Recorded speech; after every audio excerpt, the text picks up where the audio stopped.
RBI ने 5 दिसंबर को repo rate 0.25% घटा दिया। इससे रेपो रेट अब 5.25% पर आ गया है। रिजर्व बैंक के मॉनेटरी पॉलिसी कमेटी की बैठक 3 दिसंबर को शुरू हुई थी। एमपीसी के सभी 6 सदस्यों ने रेपो रेट में 1/4% की कमी के प्रस्ताव के पक्ष में वोट दिया।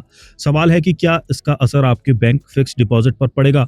एक्सपर्ट्स का कहना है कि आरबीआई के इंटरेस्ट रेट घटने का असर तुरंत बैंक फिक्स्ड डिपॉजिट पर नहीं पड़ेगा, लेकिन मीडियम टर्म में इसका असर दिख सकता है। बैंक बाजार के सीईओ आदिल शेट्टी ने कहा, पिछले कुछ तिमाहियों में बैंक ने अलग अलग अवधि के एफडी के इंटरेस्ट रेट में कमी की है।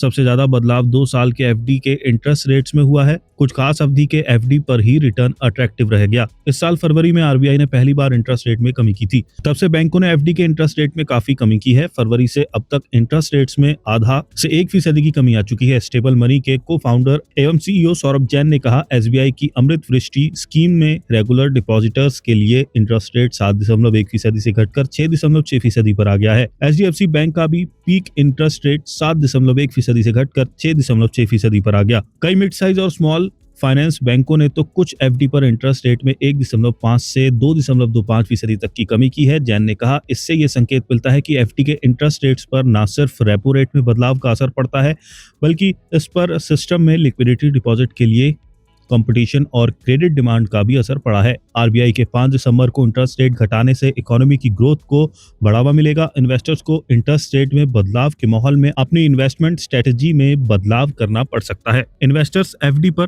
इंटरेस्ट रेट में कमी के रिस्क को देखते हुए अपने इन्वेस्टमेंट को अलग अलग अवधि के एफडी में बांट सकते हैं। इससे उन्हें लिक्विडिटी के मामले में किसी तरह की दिक्कत का सामना नहीं करना पड़ेगा। साथ ही इंटरेस्ट रेट में कमी का उन्हें कम नुकसान उठाना पड़ेगा।